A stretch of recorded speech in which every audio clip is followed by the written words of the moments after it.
we're really building this to be a one-stop shop so that any homeschooling family can have all the resources, curriculum, teachers, friends, community, games, activities, even things like organizing sports outside of the platform. This isn't just an online thing. We want people meeting in person. Like, you have 7 kids? Oh my God, how do you do it? I'm like, I could not imagine my life without these 7 people. These are like the greatest 7 people I've ever met. It's a blessing. It's not some curse. It's an amazing blessing. And so I don't look at families bigger than ours that way either. I'm just like, more power to you. Awesome. You know what? Like, children are a blessing, from start to finish, but you have to parent them. That's the key to it. And I feel like I am able to be an active, involved parent to these 7 kids, and we're really raising some wonderful people. I mean, they are truly great people. I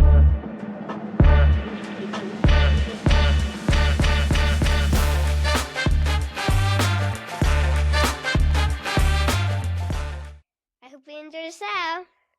Hello, everyone, and welcome to the Bitcoin for Family show, where every guest is your new BFF. That's your Bitcoin friend forever. I'm Scott from Shamri, and it's an honor to have you all here again. Thanks to everyone who has been listening or watching. I hope you're finding the show fun and educational. And if you have been enjoying the show, I'd love it if you liked, subscribed, shared. If you're feeling really generous, go ahead and drop a comment or review as well. Every bit helps in spreading the word to other families. Now, on to this week's show. I'm excited to welcome a father of 7 to the show. You heard that right, 7. Thanks for taking the time to join. Jordan Page, how's it going? It's great, Scott. Thanks for having me on. No, honored to have you here. You do hold the record for largest family, going in 2 months into the show. So Nice. we'll see how long that lasts. I've a feeling it'll probably last for a good amount of time, but you never know with Bitcoiners. But excited to talk about family life, Firefly and education and all that stuff as we dive deeper. But before we go into all that stuff, maybe kind of from a high level, tell the audience a little bit about yourself, your family, your kids' ages, whatever you're comfortable sharing before we dive deeper into the story. Sure. So my name's Jordan Page. Live up in the Pacific Northwest, and my wife Mary and I have 7 children. We have 5 boys and 2 girls, ages 17 and a half, 16. Those are my 2 oldest sons. And then 14 and 13 are my girls. And then 11, 9 and a half, and 7 are my 3 youngest boys. And we have a ranch up here in northeastern Washington. And we are longtime Bitcoiners. We've been in the space, I guess, since 2010. I remember when Bitcoin was 33 cents. So I've seen the evolution of the entire thing, and it's been quite a ride. I was super excited to meet you in Las Vegas at the Bitcoin conference and see what you're doing. And my kids love the Shamory book that I bought about Satoshi Nakamoto and his fabulous Bitcoin invention. And so that's just like a little profile of us as a family. We have, at our ranch, we raise animals. We've had horses and cows and goats and chickens, and we get about 20 to 30 eggs a day. And so the kids do chores, and we've been dealing with wildfires up here over the last week. And so, but that's finally seems to have subsided, but it was looking like Mordor across the river from us for a little bit.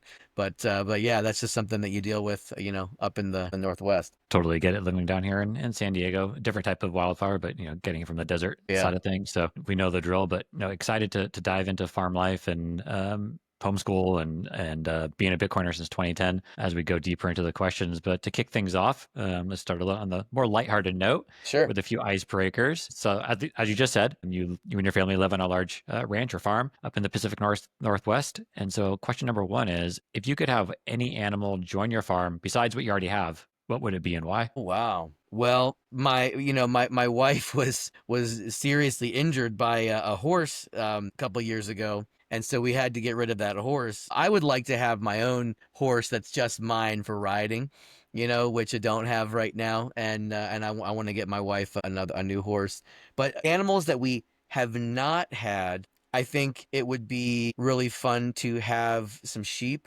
And my daughter crochets. She has a crocheting business. She makes little animals and all different kinds of things. And, it would be fun to be able to have our own wool and to be able to make yarn out of that.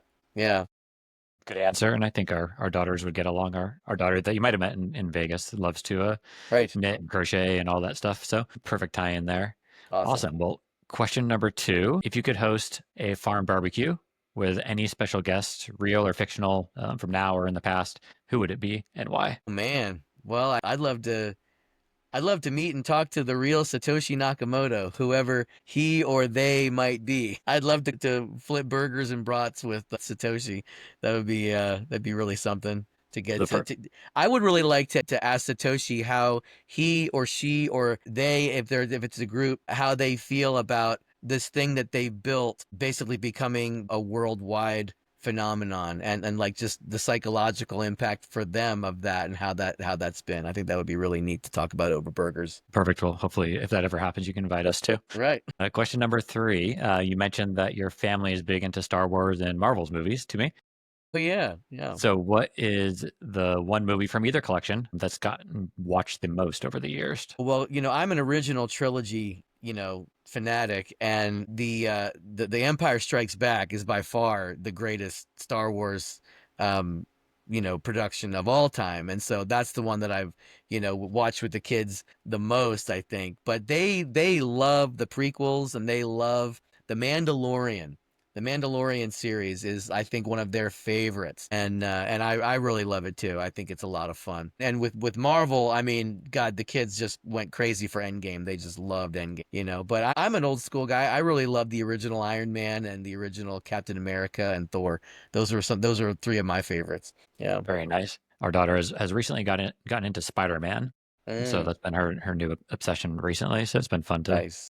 kind of go down that rabbit hole with her. Sure. Icebreaker number four. What's the funniest excuse one of your kids has given to skip a chore? That maybe well, this has actually happened. Dad, my feet hurt. And I'm like, okay, well, what's wrong with your feet? They just hurt. And I'll kind of, rub their feet a little bit, maybe give it a little kiss. Oh, they still hurt. Okay, well, we go do chores, come back, and they're running around, and there's there's nothing wrong with your feet. You just They're didn't want to do magically okay. chores. Yeah. Yep. I mean, parents know the drill there. Sure. Perfect. And last one. If you could have a robot helper on the farm, what would it do for your family to help out? What would it do? My gosh. Well, I mean, I'm sure I could program it to take care of the chickens. That's the dirtiest job, I think, with the dealing with the eggs in the chicken yard and all that. But I would program it to be an assistant for my wife, because she is just superwoman and is always so busy, and it'd be nice for her to have some more help. I mean, all the kids help, and and I do, and like we're a pretty tight family unit. But there's even having as many kids as we have, there's always things that end up getting falling through the cracks, and there's just things around the farm that need to get fixed, or that I don't have time to do because I'm like completely overloaded as an entrepreneur, and trying to launch a international platform. So it's like it'd be nice for me to have a robot that could do some repairs on certain outbuildings, or just clean up, riffraff around the place, organize things a little bit more. I have an old friend that is like an uncle to my kids, that comes here, every summer or every other summer. And last summer he did a lot of that stuff. So it was like having a robot assistant, but he didn't come this summer. So a few things have fallen through the cracks this year. There you go. Well, maybe one day we can make that robot a reality, I'm sure, before it's all I said and think done. that's coming sooner than Yeah, later, honestly. for sure. Elon's on it. Perfect. Well, awesome. Those are fun. Now let's kind of dive deeper into your story, the family Sure. life, and maybe start back at the beginning. You mentioned living on the farm now, but before that, you were back east. So, kind of, how did you and your wife meet, first off, and what was the genesis behind moving from the East Coast to the West Oh, Coast? this is my favorite story. Perfect. I love this story. So I'm a musician. I've been a professional musician since 2004, but I've been a musician my whole life. I'm a guitar player and a singer and a songwriter, and I've toured, all over the U.S. and in other countries as well. I've had some success. But at the time I met my wife, I was living on the Eastern Shore of Maryland with my folks. I had just moved back from Seattle back to Maryland after doing a year of service in AmeriCorps, and I had a dead end job working at some little guitar store, fixing guitars and selling drum sets and things like that, and I was not really living out my potential and the things that God had really sort of laid before me to accomplish with my life. And I was dating another girl, and I was interested in her and I, taking our relationship to the next level, and she just was not ready, to make our relationship, I guess, more official. I had made overtures about us possibly getting married, and she wasn't ready for that. And I hadn't like asked her, but like I was just I was testing the waters, and I really had a conversation with the Lord, and I just said, Lord, I realize that this person is not the person that you want for me. I'm ready to meet my partner. I want to meet my partner. And a month to the day later, she walked in the door in the bar where I was performing. And it was this little hole in the wall place that was part of a hotel on the beach, and it was like the Eastern Shore of Maryland's best kept secret. And she walked in, and I had love at first sight. Literally, like the song Dreamweaver started playing in my head as she walked in. I just knew this woman was the one. It was like God just said, there she is. You asked for it, you got it. And I forgot the words of the song that I was in the middle of playing as she walked in. I thought she was the most beautiful thing I'd ever seen in my life. And I started like looking for songs that I could play to get her to notice me and to look at me so that we could have a moment. And I threw out maybe 10 songs before she looked over, and it was the Beatles and I Love Her that got her attention. And we shared that moment, and it was just all over from there. I went and talked to her during the break, and we were like old friends immediately. It was so great. And we just fell in love so hard over that summer of 2004. And I think I asked her to marry me within 3 months. We made it official by Christmas. And then we were engaged for 3 years until 2007. And we got married on July 7th of 07. We wanted, because it was 777. We wanted to get married on 777. And, we've just had an amazing life together, and it's been wonderful. And I'm still incredibly in love with her. And we just have we have 7 kids. So it all worked out. But moving west, we were living in Maryland, and I was really aware of the abundance of the population that was expanding in our area. And we were in Annapolis, Maryland, where the Naval Academy is, and right between DC and Baltimore. And I couldn't get down the street on a Tuesday afternoon without just gridlock for hours. And I was just like, we got to get out of here. We got to get somewhere a little more rural. And so we started looking at places. We ended up in Indiana because I had a lot of friends there and contacts there, and we were living on a big place for about 4 years, and we had 2 babies there. And then we had an opportunity to move out to Montana to a beautiful ranch where I had performed at an event. And I was given an offer I couldn't refuse, and we took the plunge and moved, and we were living in Eureka, Montana for about 2 years, had a baby there, and then I had made some more connections as being a musician and an activist, and I got out here to Washington and just fell in love with the area, with the people, and we ended up moving out here, and we've been here since 2017 and planted roots and bought our ranch. And we're just right in the center of a beautiful community of wonderful people and believers in Jesus Christ, and we just very liberty minded folks, and it's awesome. We're exactly where God wanted us to be all along, and I totally see his plan in hindsight, like having seen it all come together. I totally understand like why and how we ended up out here. Well, that's an awesome story. Yeah. Interesting that you had, such a quick kind of love story at the beginning, and then was there a reason for the longer engagement on the tail end? My wife and I, we kind of did things backwards compared to how we're doing things with our kids, and teaching them to wait for your spouse, essentially, if you get my drift, and to get married first and then build the life together. We started building our life together, and then we bought a house together before we were married. You know what I mean? It was like everything was kind of backwards, and we didn't have a lot of great guidance, but we've learned a lot through that process. So we were very set on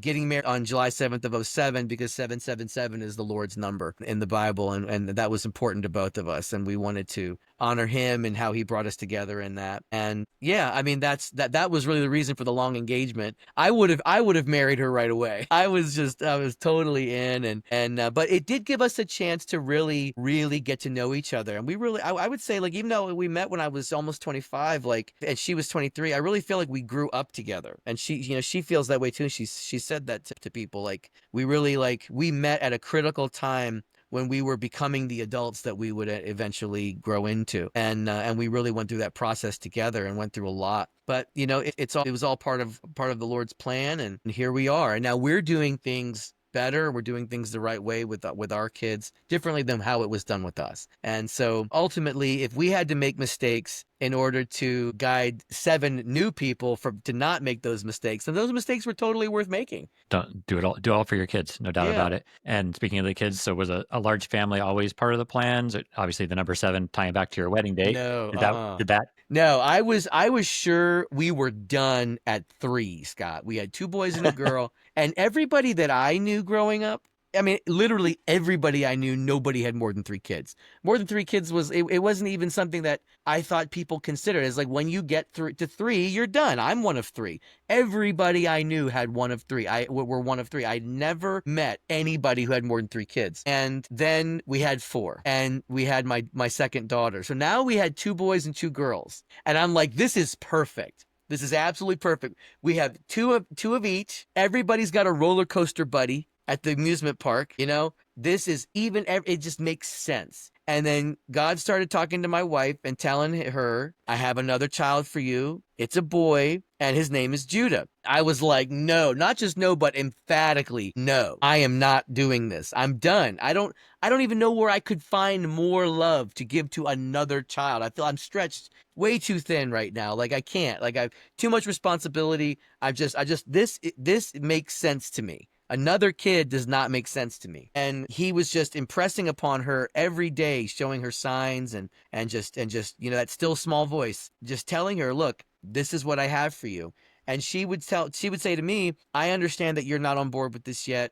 At some point, I'm hoping that you will, because this is what the Lord is saying to me. And I think I fought her and him on this issue for 9 months. And what he did to hammer me over the head with this was it was at least daily, if not every other day. At some point in the day, I would be confronted with this particular scripture: a sower went sowing. And some seed fell on the rocks, and some seed was eaten by birds and choked by thorns, but some seed fell on fertile ground, and blah, blah, blah. And I was bombarded with this scripture so many times I grew to hate it. And and every time I saw it, I would get mad. And I was further entrenched in my obstinance and my position of no. And then I was on tour, and I came home. Everybody's asleep. This is when we're still in Indiana. And I see our big family Bible laying on the counter. It's a big leather-bound Bible, says the Page family on it. And I look at it sideways, because I'm like, I'm not going over there. I know exactly what it's going to say. There's no doubt in my mind what it's going to say. It's going to say a sower went sowing. And I finally went over there, and I looked at it. And the first thing that I saw was, he that receiveth this child in my name receiveth me. And he that receiveth me receiveth the one who sent. And that was just like a Chuck Norris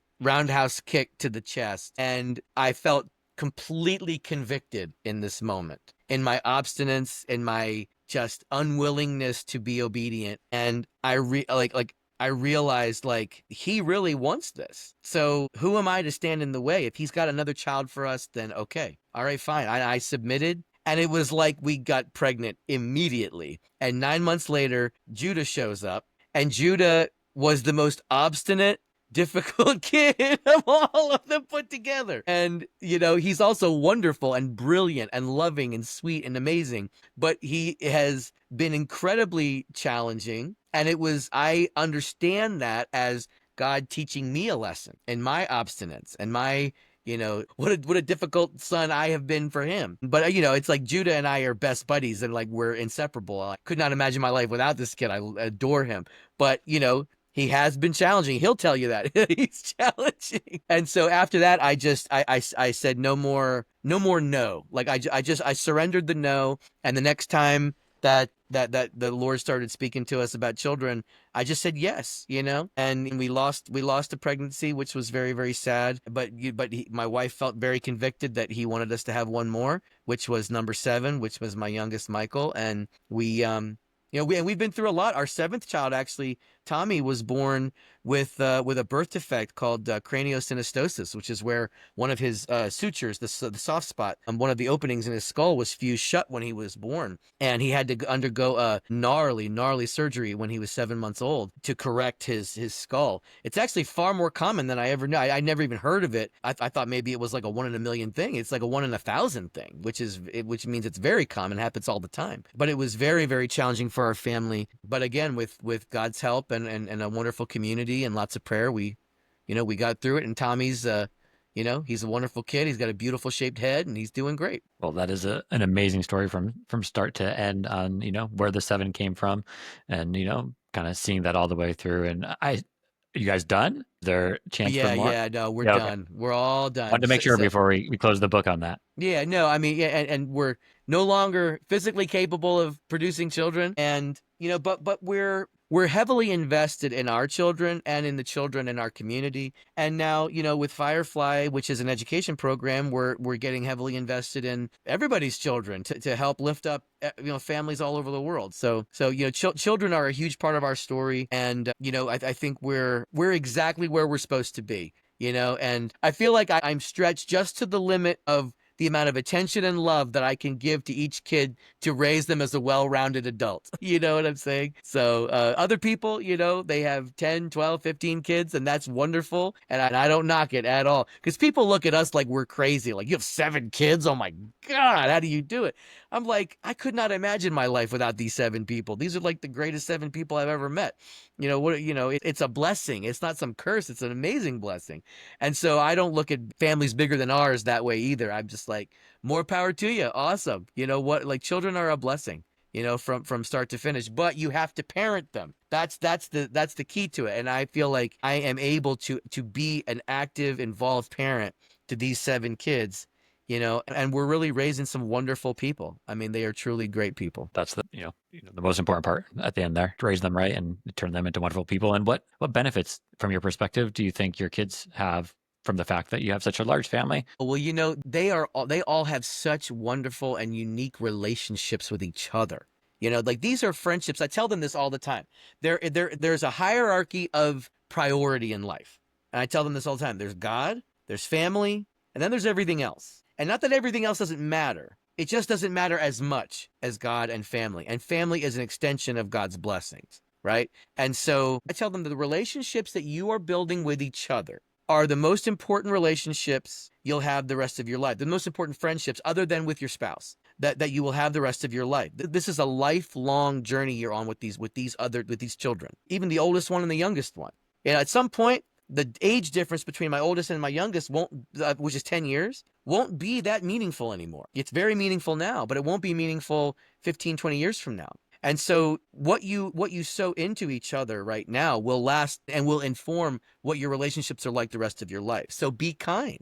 And they have really learned responsibility for one another and the importance of family.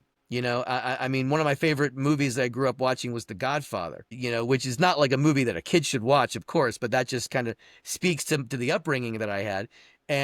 But this importance on the family and how a strong family really resonated with me. And I'm not part of the, a crime family. What that message was about the importance of family and the tightness and loyalty, family loyalty, was very important to me. And so I've really instilled that in them. They have developed these really powerful alliances with one another, and they're all they're all very, very close. My older sister and I, when we were growing up, we were not close at all. And quite the opposite, actually, which was unfortunate. And my children have the exact opposite type relationships with each other. And I think that is so special, so valuable, and so important.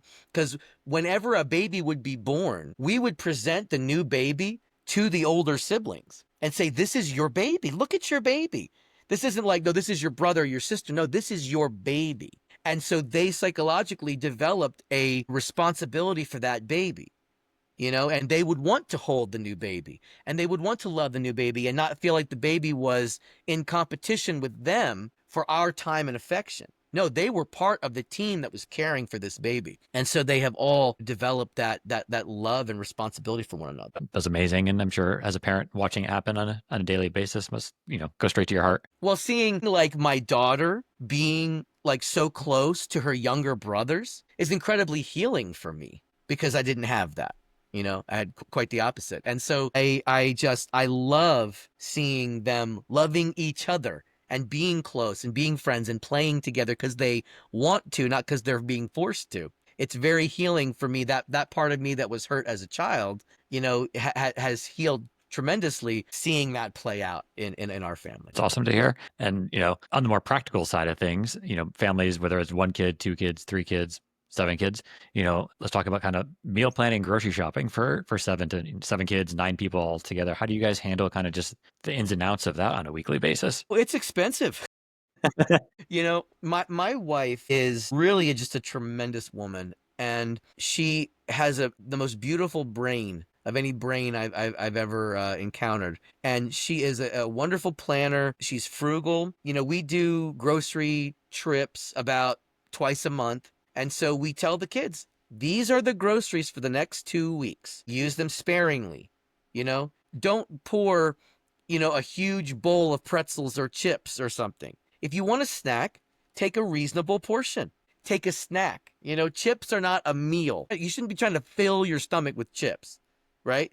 And so we've had to just instill in them some discipline, and it does not always pan out that way. Who are we kidding, right? I got 7 kids, 5 boys. They're hungry all the time. So it is expensive, but we are very health conscious about what they eat, so we don't feed them a ton of junk. We're very conscious about artificial food dyes because those things have a real, like, tangible impact on their behavior. You fill kids full of red 40 and blue 1 and yellow Lake 5 or whatever, and they just go bonkers because that stuff is just poison, and it's really, really not good for their brains. So we try to feed them, healthy food. We eat a lot of fruit and veggies, and we just try to get stuff that they'll enjoy. And I'm not saying that we never eat that, like, other stuff, but we try to limit it as much as possible. We use a lot of stevia instead of sugar, in snacks and in baking and smoothies and things. And so, yeah, my wife is really, really good about that stuff.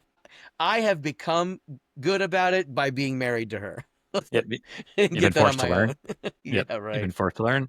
Perfect. Is there, going back to the farm, are you guys producing food on the farm? You mentioned chicken, so probably eggs and Yeah, for possibly, sure. but some of the food is coming from the farm directly. A lot of it is actually. So yeah, so we're averaging about 20 eggs a day. And so right now in our mud room, which is, our laundry / egg cleaning room / all-purpose room, there's probably 90 eggs in there that need to be cleaned over the last couple of days that the kids just haven't. All my kids are in a play right now. And so their every waking minute is spent preparing for the play because opening night is actually tonight and is this weekend and next weekend. And so some of the things have fallen by the wayside, including egg cleaning. We produce a lot of meat too. So we slaughtered a steer back in October, and I have had I had a female cow that we got a calf from back in August. So the calf's about a year old. And I was about to go breed mom at the farm down the street. And she just got so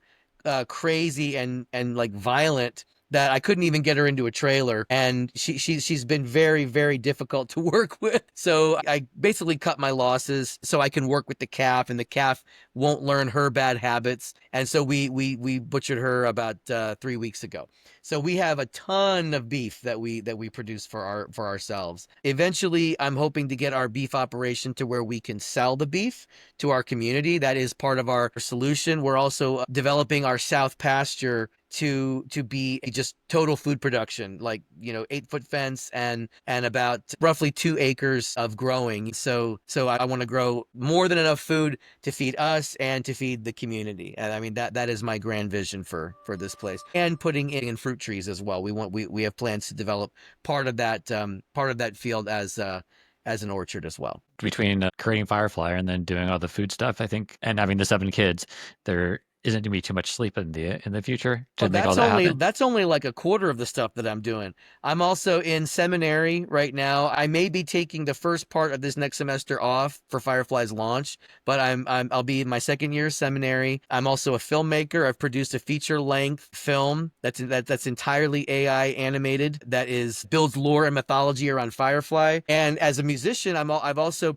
just recorded my next album that will be probably finished with all mixing and mastering and all the tracks by November. So yeah, I got a lot going on, buddy. A lot.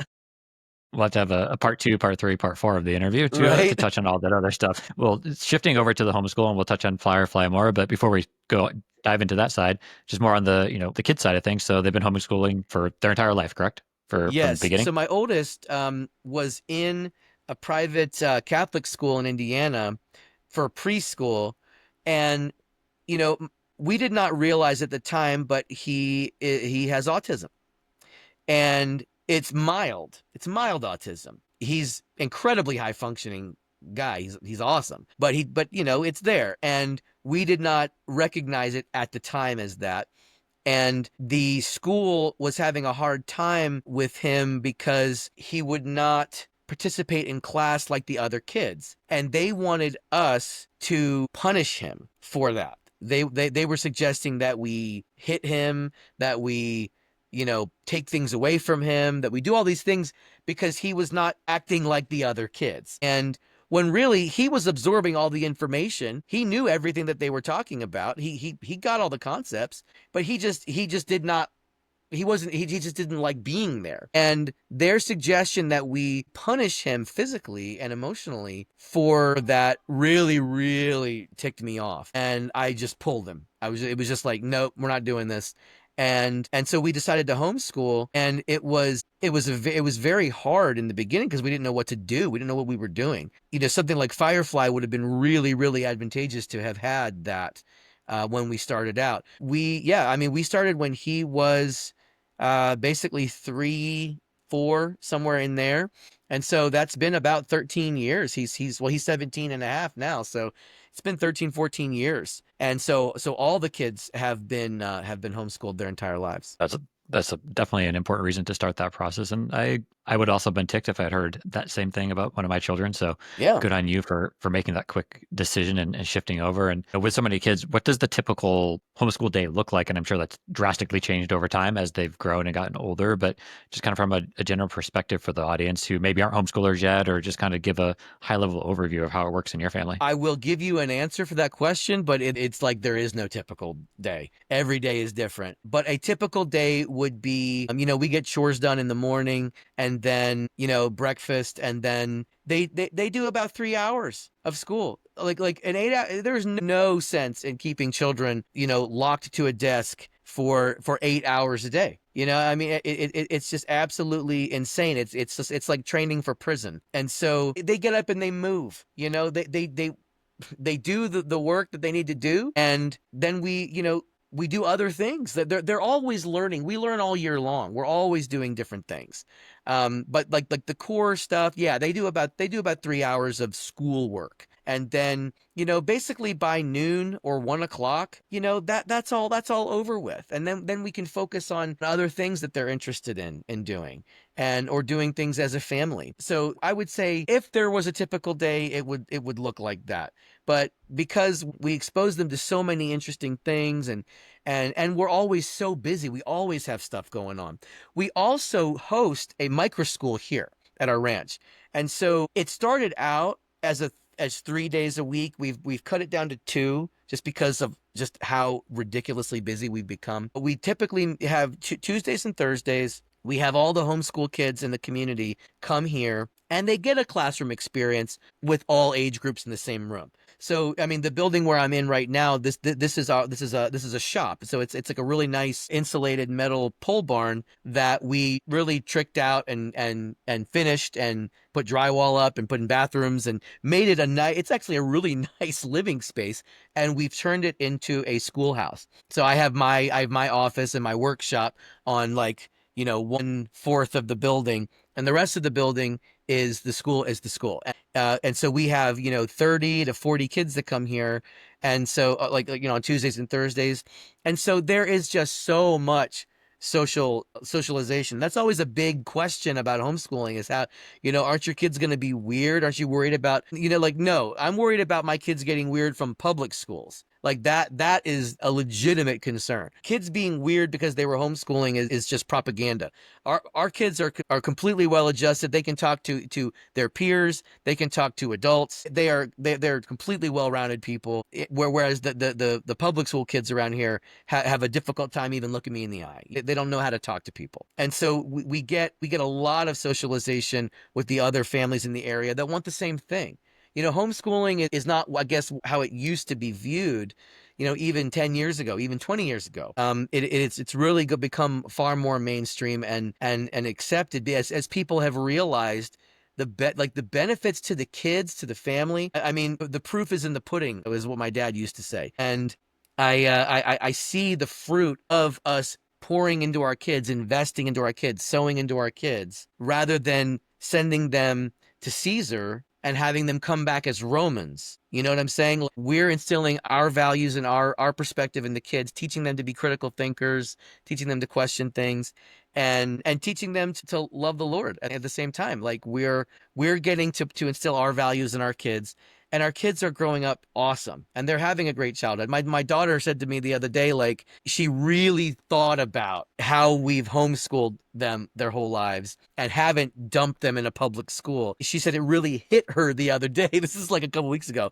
It hit her the other day how meaningful that is and how much she actually appreciates that we did that and what we have done for her, by doing that. Like that was kind of neat to have that light bulb turn on in her head. So yeah, that must have warms your heart. But I do also want to point out, when you're listing all the other things that you have going on, you didn't also mention hosting the micro school. So that's just another thing that to add to the list there that you could have rattled off earlier. Well, in fairness, my wife is really the master behind all of that. Like that was something in her that she really wanted to do, really wanted to give, and something that I mean, she's a teacher. She's been teaching our kids for many years, and she got her master's in teaching in 2020. And while she was in that process, we really came face to face with the agenda that's being put out there through the teachers unions, through the public school system, because it is a system that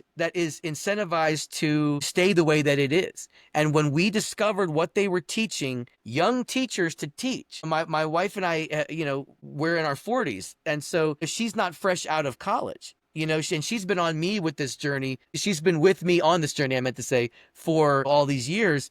And she knows better when she hears a bunch of propaganda just to believe it. And like the agenda is really, really kind of dark and insidious. And it's no wonder that our country has fallen apart and the young people are so screwed up because the school systems are complicit in that. They are part of it. It's designed to do that. And so we were so convicted in the spirit by what she was experiencing as a grad student, getting her degree in education, that we felt we had to do something. But, what are we going to do?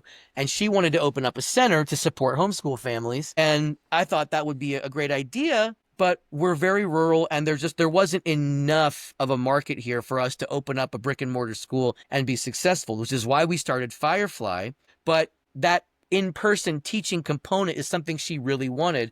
And so hence we developed our building here to become a schoolhouse. And we host events here and have church here and do all kinds of things here. But the school was the reason we did it. And so she gets to have that classroom teaching experience with our kids and with everybody's kids around here. So it's really great. That's awesome. Good on both of you. And last thing before we dive deeper into Firefly, you mentioned, your oldest children are part of a hybrid program where they're earning their college degree prior to graduating from high school. Talk a little about that for the audience who might not understand what that concept is and kind of let people know about it. So in Washington, and I believe in some other states too, but not every state, they have a program called Running Start. And essentially you stop going to high school and you start taking college courses through the community college. And you end up with your associate's degree by the time you graduate from high school. technically. So it is a hybrid high school college program, but you're not taking high school courses. You're taking all college courses. And so my older sons are both in that and doing very, very well. And it gives them a leg up. So when they begin college in, a year and 2 years respectively,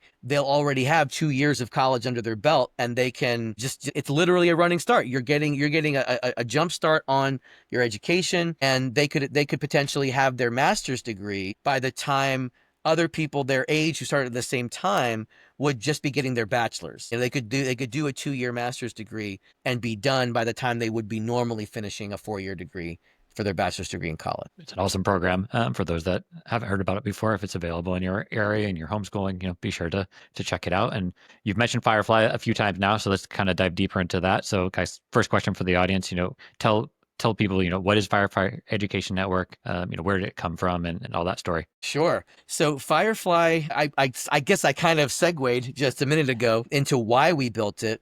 We were having this conversation about what we could do to combat the darkness in the public education space, and to help people who want to get out of it and be successful. And I've been in the blockchain community and space since about 2010. That was when I first heard of Bitcoin. A friend of mine said, "Hey, come up to Philly. We're having a meetup about this thing called Bitcoin." And at the time, I was a big supporter of Congressman Ron Paul, who ran for president in 2008 and 2012. The Ron Paul community was a very libertarian community, and we were the ones pushing Bitcoin the most in the early days because it was a alternative to the Federal Reserve System, which the Federal Reserve is a privately owned bank. For those of you who don't know, it's not an American bank. There's nothing federal about it whatsoever. It's a privately owned bank that has been responsible for every financial crisis this country's had in the last 100+ years, and they have destroyed the value of our currency. And our currency is based on debt and violence. And so, as libertarians, we wanted to have an alternative, and Bitcoin was that promise. And so we were pushing it very much when it was less than $1. I mean, that's how long we've been at. Bitcoin is about $117,000 per Bitcoin now, and so sometimes I can't even let myself think about all the Bitcoin that I've spent on frivolous things back in the early days, because we were trying to get people to adopt it and use it and accept it and get it going. I mean, our community was a big community, but we were very, very enthusiastic about Bitcoin. And so I've been in the space. I've seen everything that's done. I really understand and came to understand the promise of blockchain technology itself and what it really means for the world to free us from centralized systems of control. And I said to my wife, why don't we do Firefly with some kind of blockchain infrastructure? We could launch a crypto token to go with it to be a reward and governance mechanism. Teachers could be teaching from anywhere in the world. Students could be learning from anywhere in the world. I know AI is around the corner. I saw that coming before ChatGPT took over the world, and I was sure that there were going to be tools that would be translation tools and all kinds of things that we could use. So I factored that into our plan and took the idea to some developers I knew and figured out what would it take to create the infrastructure online to replace the public school system so that people could get out of it and be successful. Because a lot of people don't leave the public school because teachers, it's their meal ticket, and many teachers are having to choose between their conscience and paying their rent and eating and getting to eat food. And that's no position for somebody to be in, especially not somebody that's trying to share their love of learning with children. Like, they shouldn't be in that position. That's wrong. So we wanted to create a space where teachers could teach without all the red tape and bureaucracy and all of the political and ideological overreach that has come through. Plus, this was all happening during the pandemic, and we were seeing right through that charade and what the school systems did during that time. But I think that had an unintended consequence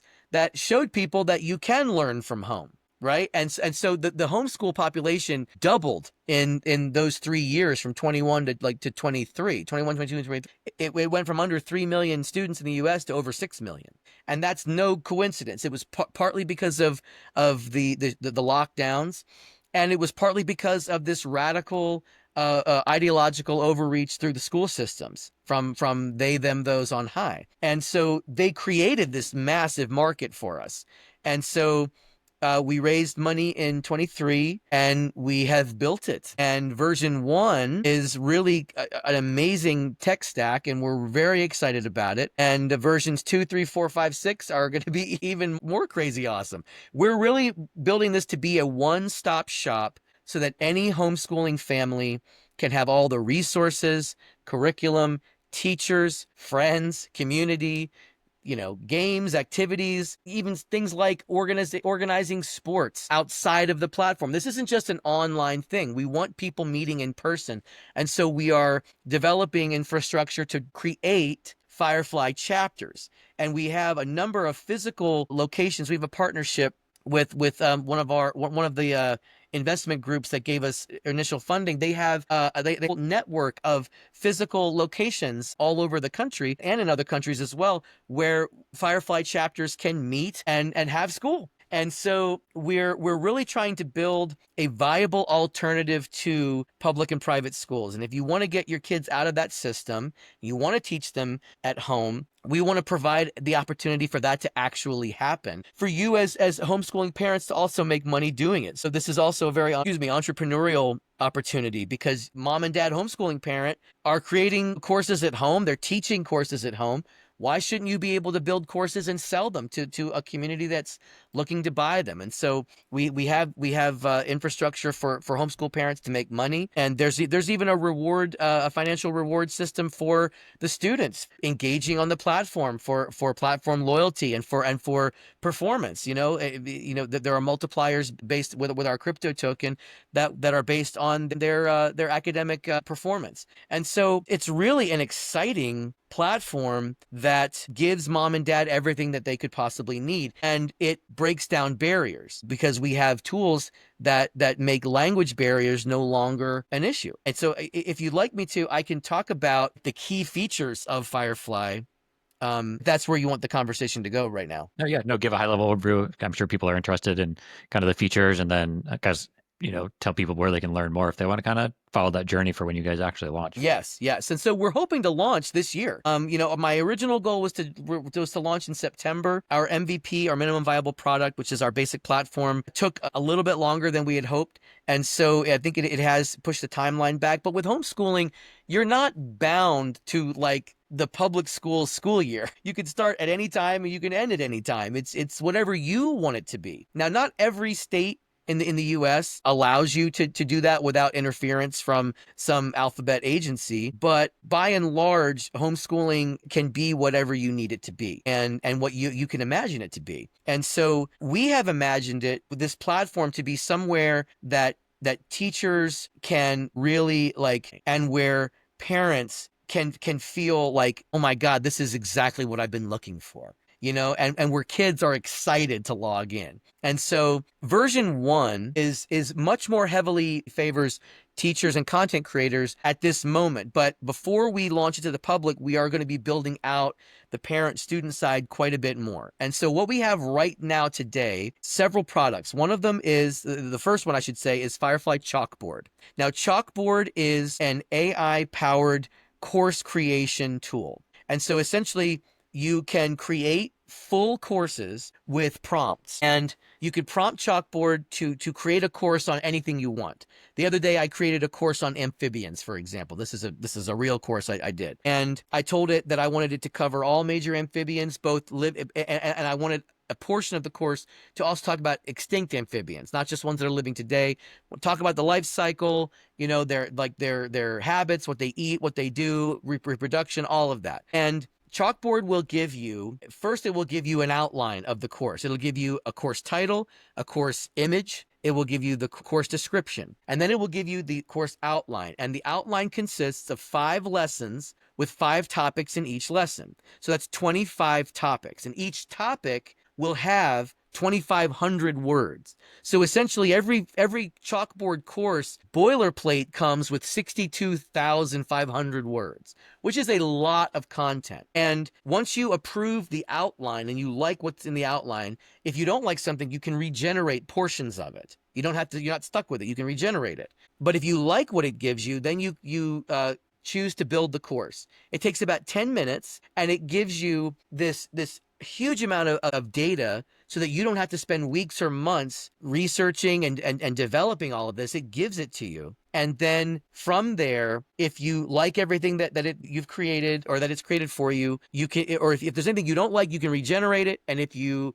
do want to continue with what it's given you, you go into our course builder platform where now you can edit it, customize it, add videos, add images, add worksheets, PDFs, activities, anything you can think of. This is where the human part comes in. It gives you the bulk basic content, and then you can refine it however you like and build your course. But it saves you tremendous time and energy and effort, and reduces what takes literally weeks or months, sometimes even years, down to minutes. It's a really powerful tool. And this is not just going to be something for teachers. This is also for the community. So we're turning this tool over to the parents to be able to build courses for their own families and for the community. So imagine you have, I don't know, like 1,000 different families on this platform, and they're all using Chalkboard and creating courses. The amount of community courses that will be available to the community in general is just staggering. And if you choose to monetize your course, you can. And the more you customize the course and the more resources you put into it, the more that course can be worth. But it's really like a free market idea where mom and dad can make money selling these courses that they're building with our tools. The second tool that kind of works almost in tandem with Chalkboard is called Firefly Translate Plus. And Translate Plus is really just amazing. It's a number of different technologies all brought together in one unified product where you can upload video content of yourself talking, like lecturing or what have you, and then you can translate that video content into any language, from any language, not just from English, but from any language into any language. It will voice clone your voice and dub your lip movements to match the new language so that you are realistically speaking in Arabic or Mandarin or Spanish or, what have you. Like, I think we have at least 40 the major languages of the world, and we have the ability to expand that to more nuanced languages as well. And so you can then assign those translated lip dubbed videos into the courses that you've built. And so now the course is not just available to the English speaking market, it's available all over the world. And so if you translated your English course in English into Mandarin, Hindi, and Spanish, you have the majority of the world that you can market this to. And so this makes Firefly international right out of the gate. And it's very realistic rendering. I've done this process to myself many times now. I have video of myself speaking in Italian, in Hindi, in Arabic, in Spanish, in French, in German, in Japanese. And it's really wild to hear yourself speaking in a language that you don't speak. But it allows you to connect with families all over the world in their own language. And we're going to be turning Firefly Translate Plus over to the community as well. It will be a service that they have to pay for because it does cost money to do, but it's not like bank breaking amounts. It's very, very affordable, and it will allow you as the family, if the course you want to take isn't in your language, you'll be able to translate it into your language in the context of the platform and be able to take that course. And so those are first two things that we've built. Then we've also put together Firefly Connect, which is our built-in teleconferencing application. And so instructors will get a free Firefly Connect account that they can create live teleconferencing meetings for live classrooms in the context of their courses. They can't use it like Zoom, where they could use it at any time for any reason. They have to assign the meetings to their courses. And then any children who are enrolled in those courses will get an invitation to that meeting, and then they can attend the live class. There's also Freddie the Firefly, who is our mascot. He's a very, very super cute little purple firefly character who's like a Pixar type character. He is our AI tutor and assistant. Right now, he's confined to the chat bot, but he's always present on every page in the site. You can ask him questions at any point, and he will eventually be like the star of games that we'll build and children's books, and he will be a guide through the site, different parts of the site that we have even yet to build. He'll be the character that introduces you to the features. But he's a really fun little character. And if you go to the website, there's a little welcome video with him welcoming you to Firefly and talking in his high pitched voice, and he's really sweet. But he's a very powerful tool when you're building courses, because when you have gone through the AI workflow of Chalkboard and it has now moved into the course building portion where you are editing, if there's something you want to take out but you want to add something more, you can ask Freddie to give you a, hey Freddie, can you give me an outside the box suggestion on something to put in this section, and he'll come up with something for you. You know, he's a very useful tool for course creation. He's a very useful tool as an AI tutor, which is really where online education is going. We don't want the human component to be lost here, but we are embracing AI tools in a responsible way. I was and am very leery of unbridled generative AI, and I'm very concerned about where that's going and what the long-term effects will be on humanity. But I also recognize the power in the tools themselves if they're used responsibly. And so that is the position that we are taking with AI tools. Is it's not just unbridled, wild use of this. We're not giving a 6-year-old a flamethrower. I mean, that's essentially how I see it. But we are allowing the use of AI in a very responsible way that is not cutting out human learning and cognition and comprehension and human teaching as well. But the tools as they are very useful and practical and are being used in a responsible way. We also have a social media suite that basically anything Facebook can do, you can do on Firefly. You get a profile, you can have friend requests and messaging, you can post and have pictures and video and create groups and which is all part of community. We have a Firefly forum where you can have discussions. I would say it's very Discord meets Facebook. It's very much like a combination of those two apps in its appearance and functionality, but it's private. And it's for Firefly community members. So that is our basic platform as it is right now, and that's a lot. What we're trying to do before we launch is to integrate. One of our tech partners is an education video content library of over 2 million videos that can be filtered through keywords. And so we want to implement this through a user interface on Firefly that is just part of your subscription. Firefly is a subscription-based model. And so you would, as part of your subscription, you would get access to this library. And you could, if you're teaching your kids a course on volcanoes, you would type in volcano, and it would filter down the 2 million plus videos down to the probably a couple hundred that were about volcanoes. Or might give you, if you typed in earth science, it might give you 15,000 videos on earth science, and you can filter it more down until you get what you want. You can also embed these videos in courses that you're making on Firefly, so it enhances your courses as well. We also are developing a partnership with an educational video game company where the children can build their own games, their own like the entire storyboards, the characters, their features, their powers, of the things that little characters can do. And my kids have been using this particular program for about 12 years, and they love it. And we're looking at implementing them into the platform as well as part of the membership. And there's a whole lot more. Our roadmap is, you would not believe what our roadmap contains, once we get off the ground and get rolling. Yeah, we're very excited about what this can and does mean for homeschool families. And a big part of it is building community. It's helping families find other like-minded families who left the school system for X, Y, and Z reasons. And we all know what those are, right? You'll be able to find friends, and your kids can find more friends. You might find people who live in your town that you have never met, but you met through Firefly. And now you can create a chapter together and get group rates and do group activities, and participate in chapter related offerings that we put out there. So it's really an exciting opportunity. It's something that my wife and I wish that we had when we started homeschooling.